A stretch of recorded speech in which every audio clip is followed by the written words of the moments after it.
TSC জেগে আছে। বানভাসী মানুষের সহায়তায় উন্মুক্ত ত্রাণ কার্যক্রমে নির্ঘুম রাত কাটাচ্ছে টিএসসি। যার যা আছে তাই নিয়ে বানভাসী মানুষের পাশে দাঁড়াতে ছুটে আসছেন সবাই। অন্যরকম এক টিএসসির কথা জানাচ্ছেন সহকর্মী জাহিদ হোসেন। শুক্রবার রাত 10টায় শেষ হয় বৈষম্য বিরোধী ছাত্র আন্দোলনের ত্রাণ সংগ্রহের দ্বিতীয় দিনের কার্যক্রম। তবে নির্ধারিত সময় শেষ হলেও রাজধানীর নানা প্রান্ত থেকে ত্রাণ সামগ্রী নিয়ে টিএসসি ছুটে আসেন বিভিন্ন শ্রেণী পেশার মানুষ। লেখা আছে যেখানে মেয়েদের বা ছেলেদের বা বাচ্চাদের ওগুলো যেগুলো লেখা আছে ওগুলো আমরা আলাদা পাঠাই দিয়েছি, আর যেগুলো লেখা নাই ওগুলো বাঁচার জন্য এখানে মানুষ আছে তাদের কাছে দিয়ে দিয়েছি। রাত পোহালে এসব ত্রাণ পৌঁছে যাবে বন্যার্ত মানুষের কাছে, আর তাই নির্ঘুম রাত্রিযাপন শিক্ষার্থীদের। স্যালাইন, শুকনো খাবার, পানিসহ দুর্যোগকালীন নানা সহায়তা সামগ্রী ব্যাগে ভরে এভাবেই ব্যস্ত সময় পার করেছেন তারা।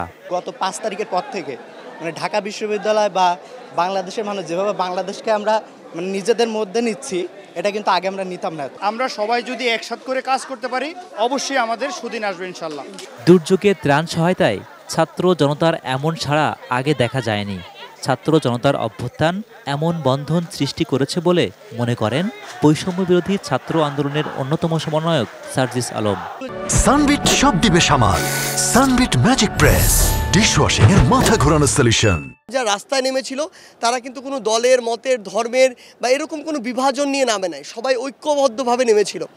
ওই ঐক্যবদ্ধ যে স্পিরিটটা, শক্তিটা, এটা কিন্তু এখন আমাদের রক্তে প্রবাহমান। শুক্রবার সারাদিন টিএসসিতে বৈষম্য বিরোধী ছাত্র আন্দোলনের গণত্রাণ সংগ্রহ কার্যক্রমে নগদ অর্থ সহায়তা এসেছে 1,08,00,000 টাকা। বন্যা পরিস্থিতি স্বাভাবিক না হওয়া পর্যন্ত টিএসসিতে এ কার্যক্রম চলমান রাখবেন এমন তথ্য জানান তিনি। Zahid Hossain, ATN news, Dhaka.